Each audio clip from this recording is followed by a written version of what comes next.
Vedanta Elements Retirement Community near Valasarvagam, Chennai. For booking, call 78268 78268.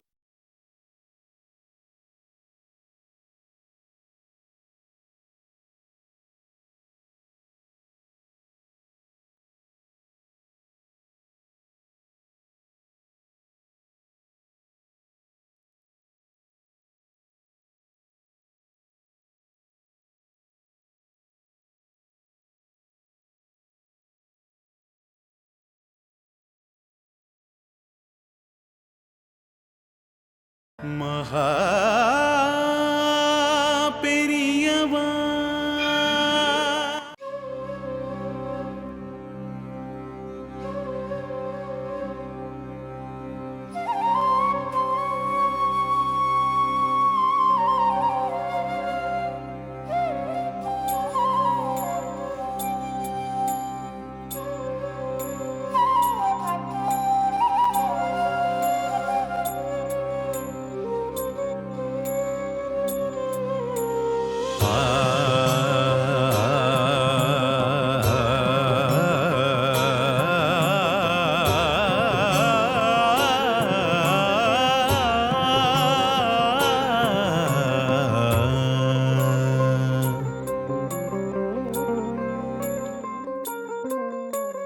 जय जय शंकर शंकर हर हर शंकर शंकर जय जय शंकर शंकर हर हर शंकर शंकर शंकरं जय शंकरं चंद्रशेखरं सुधाकरं शंकरं जय शंकरं चंद्रशेखरं सुधाकरं काञ्चीपुरनिवासं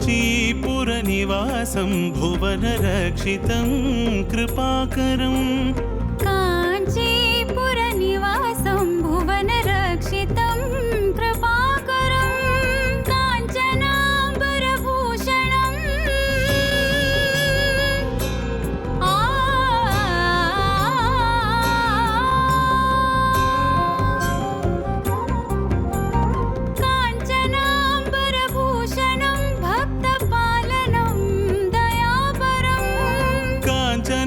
काञ्चनाम्बरभूषणं भक्तपालनं दयापरं वन्दनं कोटिवन्दनं कामकोटिज्ञानभास्करं वन्दनं कोटिवन्दनं कामकोटिज्ञानभास्करम्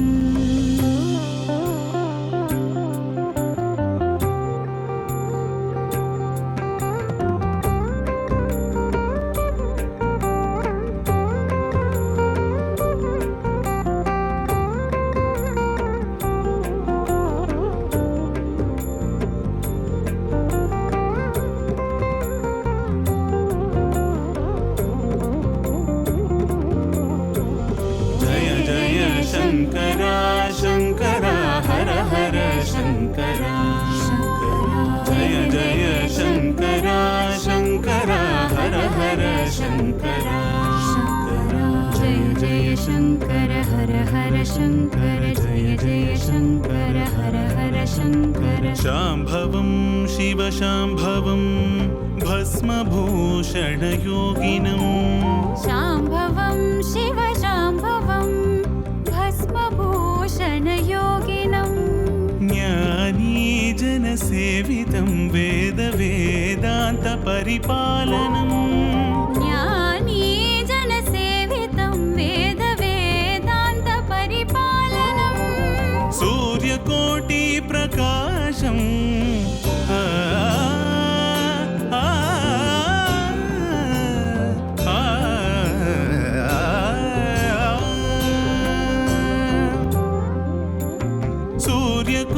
सूर्यकोटिप्रकाशं शंकरेन्द्र प्रभाकरं सूर्यकोटिप्रकाशं शंकरेन्द्र प्रभाकरं वन्दनं कोटिवन्दनं कामकोटिज्ञानभास्करं वन्दनं कोटिवन्दनं कामकोटिज्ञानभास्करम् जय जय शंकर शंकर हर हर शंकर जय जय शङ्करा शङ्करा हर हर Shankara Shankara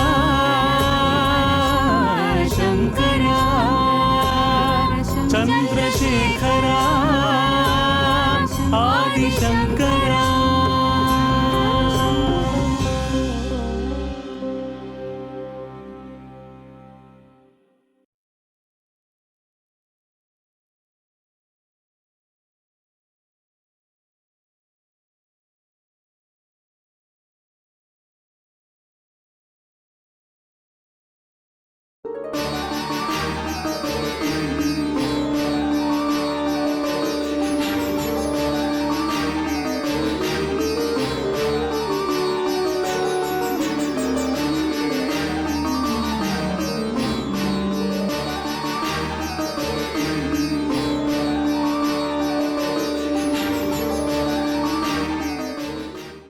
I am Seshan, always thinking about the nation. அது எப்படி சார்? ஒப்பீனியன் சொல்வேள், அரசியல்வாதிகளோட கலந்து பேசுவேள், ஆனா பாலிடிக்ஸ்ல இன்வால்வ் ஆக மாட்டேன். நம்ப முடியா இல்லையே சார்? நான் சொன்னதெல்லாம் சத்தியமாக்கம். பாலிடிக்ஸ் வாயிலிருந்து பொய் தானே வரும். சும்மானு ஒன்னும் சொல்ல வேண்டாம் கேட்டலா. என்ன பத்தி என்னவாக்கம் தெரியும் உங்களுக்கு? என்ன தெரியும்? பொலிட்டிக்கல் கனெக்ஷன் இருக்குன்னு சொல்லல, அது ஒட்டு போறதா? இருக்கட்டும். நீ பேசாம மேல ஒன்னும் பேச வேண்டாம் கேட்டலா. அன்னைக்கு வந்திருந்தாரே அந்த ஸ்ரீனிவாசன் சார், அவர் என்ன சொன்னார்? Politics is pretty, but the politicians have made it dirty. So அரசியல் பேசுறது ஒன்றும் தப்பில்லையே. இதை சொல்லும்போது நேக்கு ஒரு சம்பவம் நினைவுக்கு வருது. தெய்வத்தின் குரல்ல தான் படிச்சேன்னு நினைக்கிறேன். ஆனந்த விகடன்ல கார்ட்டூன் போட்டு இருந்தவர் ஸ்ரீதர். அதான் பர்ணிதரங்கிற பேர்ல பயண கட்டுரை எழுதினவர். மெரினாங்கிற பேர்ல நாடகங்கள் எழுதினவர். ஒரு சந்தர்ப்பத்துல மகாபெரிவா கூப்பிட்டு அனுப்பினதால அவரை தரிசனம் பண்ண போயிருந்தார். பொது பெரியவாளோட இந்த ஸ்ரீதங்கிற பர்ணிதரன் பேசிட்டு இருக்கச்சே மகாபெரிவா அங்க வந்தார்.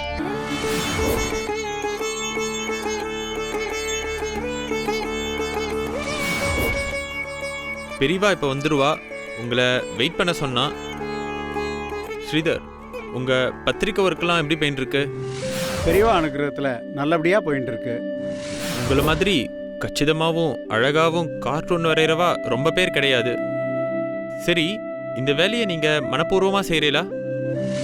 ஆமாம் பெரியவா.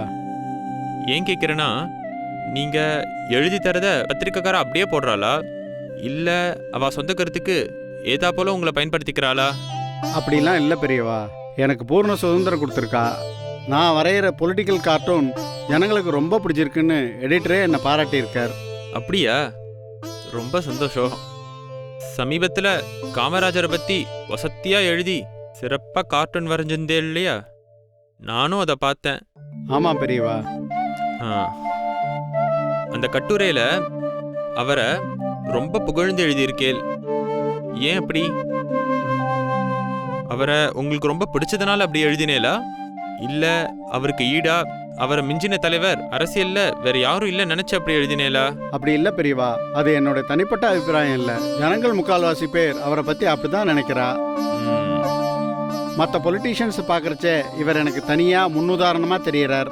இவர்கிட்ட எனக்கு பல விஷயங்கள் பிடிச்சிருக்கு. அப்படி என்ன சிறப்பான குணாதிசயங்களை நீங்கள் அவர்கிட்ட பார்த்துட்டேல்?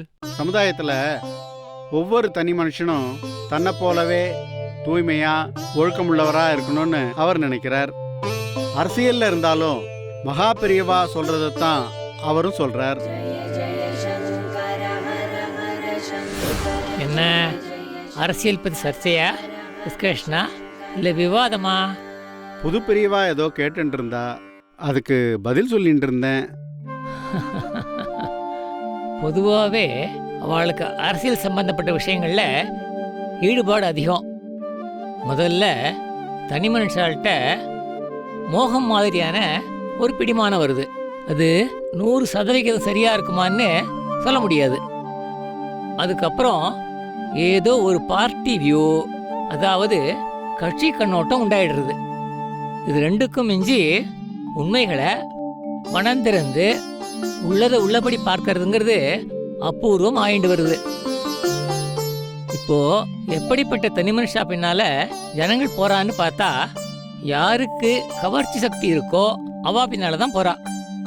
ஒருத்தருக்கு நல்ல அரசியல் ஞானம் இருக்கலாம், அவர்கிட்ட தேச நலன்களுக்காக நல்ல கொள்கைகளை வகுத்து அதை திறம்பட நடத்தி வைக்கிற திறமையும் சக்தியும் இருக்கலாம், நேர்மையான நடத்தையும் இருக்கலாம்.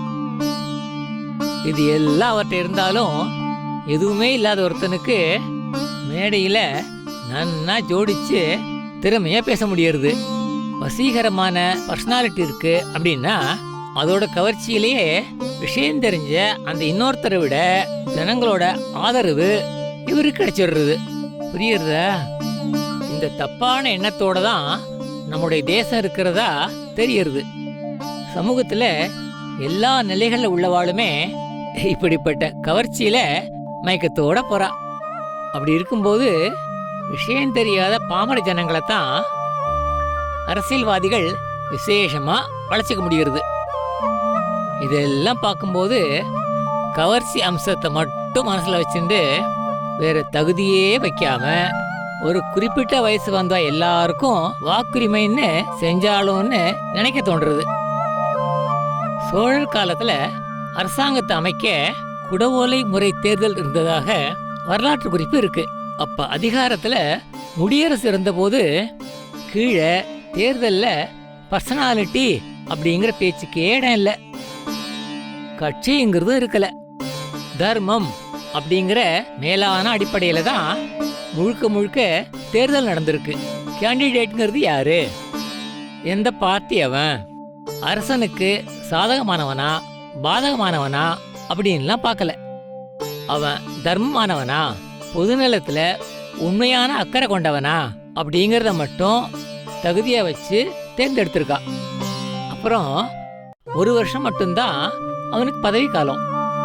மறு வருஷம் மறுபடியும் அரசாங்க நிர்வாகத்தை நடத்த வேட்பாளருக்கான தேர்தல் நடத்தும் போது அதே நபர் அந்த தேர்தல்லையோ அதுக்கப்புறம் 2 வருஷத்துக்கு நடக்கிற தேர்தல்லையோ நிற்க முடியாது. மைனாரிட்டிக்காரர்களோட பரம நியாயமான கோரிக்கைகளை கூட மெஜாரிட்டி பலத்தால திரஸ்காரம் பண்ணிடக்கூடாது அப்படின்னு சோழர் காலத்து பூர்வீகர்கள் நினைச்சிருக்கா. ஆனா இப்ப என்ன நடக்கிறது?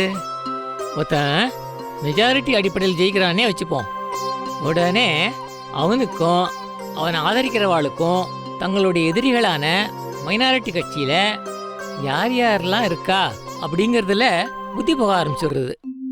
தொடர்ந்து அவளை எப்படி இம்சிக்கலாம், விக்டிமைஸ் பண்ணலாம் அப்படிங்கறதுல கவனம் செலுத்த ஆரம்பிச்சுடுறா.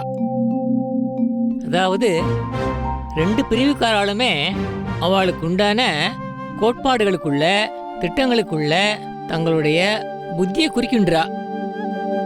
அந்த மாதிரியான க்ளோஸ் மைண்டோட எதிர்த்தரப்ப பார்க்க ஆரம்பிச்சுடுறா. தோல்வி அடைஞ்ச மைனாரிட்டி கட்சிகளோட நியாயமான கோரிக்கைகளை கூட பதவியில் உள்ளவா ஆட்சேபிக்கிறா.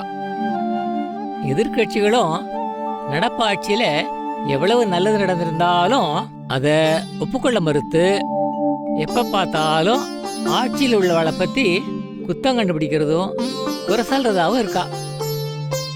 அதனாலதான் சோழர் காலத்துல யோக்கியதாம்சத்தை திட்டவட்டமா தீர்மானமா வச்சா.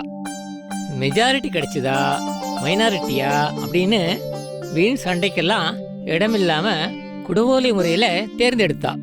அப்புறம் எலக்டான எவனும் தப்பா நடக்க கூடாதுன்னு அவனுடைய அதிகாரம் ஆழ ஊன முடியாதபடி பதவிக்காலம் ஒரே 1 வருஷம்தான் அப்படின்னு ரெஸ்ட்ரிக்ட் பண்ணி வச்சிருந்தா. இந்த 1 வருஷத்துக்குள்ளேயும் கூட ஒரு மெம்பர் குற்றம் பண்ணினதா தெரிஞ்சா உடனே பதவி நீக்கம்தான். வாரியம் செய்யா நின்றாரே அபராதம் கண்டபோது அவனை ஒழித்துவதாகவும் அப்படின்னு கல்வெட்டும் இருக்கு. இந்த மாதிரியான நடைமுறை மறுபடியும் வந்தா ஜனங்கள் எல்லாரும் நிம்மதியாகவும் சந்தோஷமாகவும் ஒருத்தர் பகச்சிக்காமலும் குத்தம் சொல்லாமலும் இருப்பா இல்லையா? இது நடைமுறைக்கு சாத்தியம்தான். இத தீர்மானிக்கிறவாதான் நல்ல அரசியல்வாதிகள் அப்படிங்கிறது என்னோட அபிப்பிராயம். இத உன்னுடைய அடுத்த கட்டுரையிலே எழுதிடு. உத்தரவு பெரியவா. லோகா சமஸ்தா சுகினோ பவந்து.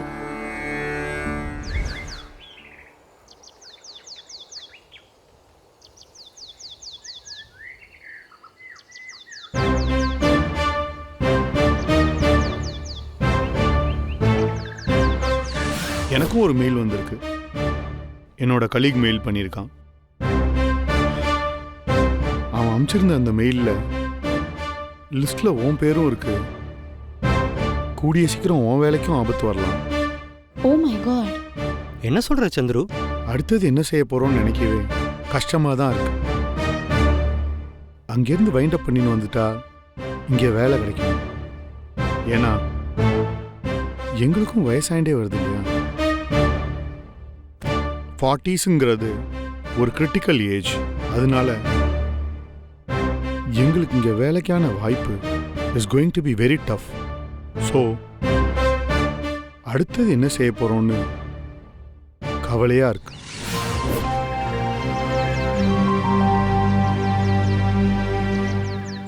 இன்னைக்கு கிரகச்சாரம் நிகழ்ச்சியில் ஒரு கான்ட்ரவர்சியலான டாப்பிக்கை பற்றி தான் பேச போகிறோம். நம்ம எக்ஸ்பர்ட்ஸ் அதை பற்றி என்ன சொல்கிறாங்க அப்படின்னு பார்க்கலாம். வாங்க நிகழ்ச்சிக்கு போகலாம். வணக்கம். நமஸ்காரம். நமஸ்காரம். நமஸ்காரம். ஸோ இன்னைக்கு ஷோட ஆரம்பத்தில் நான் வந்து ஒரு நேயர்களுக்கு ஒரு க்ளூ. ஆதிசங்கரா சந்திரசேகரா, ஆதிசங்கரா சந்திரசேகரா.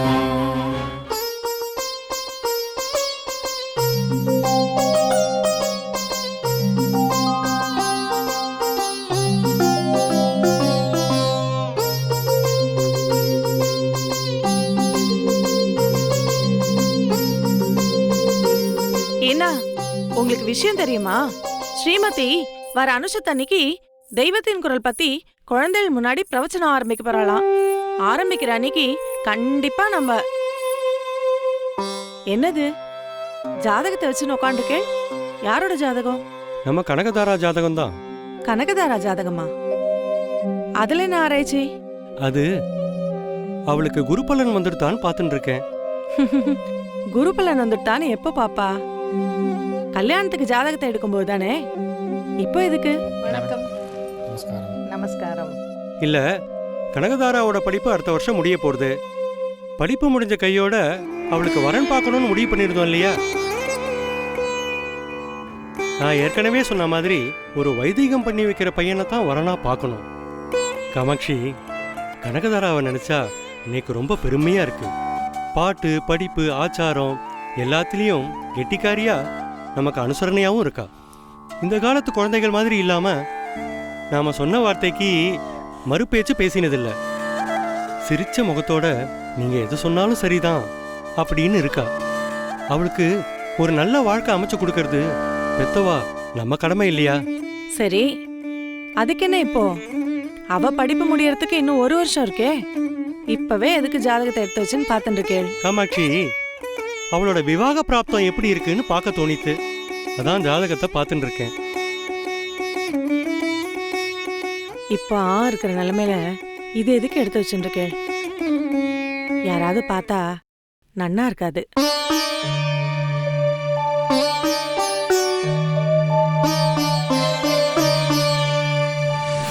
ஏதாவது தோஷங்கிஷம் இருக்குமோ? வேணா ஜாதகத்தை பார்க்கலாமா? பரிகாரம் பிராயச்சித்தம் பண்ணணும்னாலும் பண்ணிடலாம். என்ன தோஷம்? யாருக்கு தோஷம்? கொஞ்சம் புரியும்படியா சொல்லு. இல்லன்னா சந்துரு அனுஷாவோட நிலைமைய நினைச்சா எனக்கு ரொம்ப கவலையா இருக்கு. ஏண்டா இந்த குழந்தைகளுக்கு ஒண்ணு மாத்தி ஒண்ணு கவலைகள் தொடர்ந்து வந்துட்டே இருக்கோ தெரியல. பரிகாரம் பண்ணா சரியாயிடும்னு நினைக்கிறேன். அப்பதான் என் மனசு சமாதானம் அடையும். இந்த பார் பார்வதி, நமக்கு அவளை பத்தின கவலை இருந்தாலும் முடிவெடுக்கிற நிலைமையில நாம இல்லை. என்னதான் பெத்தவாங்கிற உரிமை இருந்தாலும் ஒரு வயசுக்கு அப்புறம் அவளுக்குன்னு தனி வாழ்க்கை இருக்கு. நம்ம தீர்மானத்தை அவ ஏத்துப்பாளா மாட்டாளான்னு தெரியாது.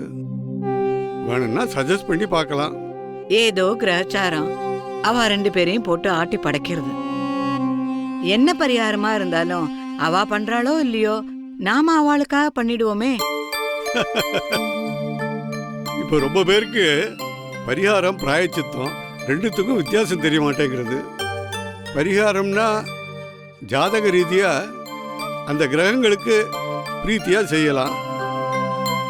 பிராயச்சித்தம்னா பாதிக்கப்பட்டவா தான் உடம்பாலேயோ இல்லை மற்ற விதத்துலேயோ பாதிக்கப்பட்டவாளுக்கு முடிஞ்ச வரைக்கும் ஒத்தாசையோ உதவியோ செய்யலாம். நீ சொன்ன மாதிரி ஒரு ஜோசியர் தான் கரெக்டா இதை தீர்மானம் பண்ணி சொல்லணும். அதையே தான் நானும் சொல்லிட்டு இருக்கேன். சந்துரு, சந்துரு, ஆ?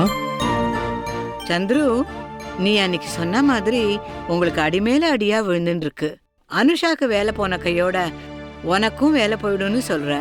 இந்த கவலை எங்களுக்கு பெரிய கவலையா இருக்கு. அதான் ஜோசியர்கிட்ட போய் எல்லாம் கேட்டுன்னு தாம்மா இருந்தேன். நீ சொல்றது சரிதான். ஆனா அனுஷாவை நினைச்சு பாரு. அவ ஜாதகத்தை தூக்கிட்டு ஜோசியர்கிட்ட போறோம் தெரிஞ்சதுன்னா இப்ப அவ இருக்கிற மனநிலையில எரியிற குழியில எண்ணெயை விட்டா மாதிரி ஆயிடும். எப்படி ரியாக்ட் பண்ணுவானே தெரியாது. தேவையில்லாத சங்கடம் தாமா மிஞ்சும்.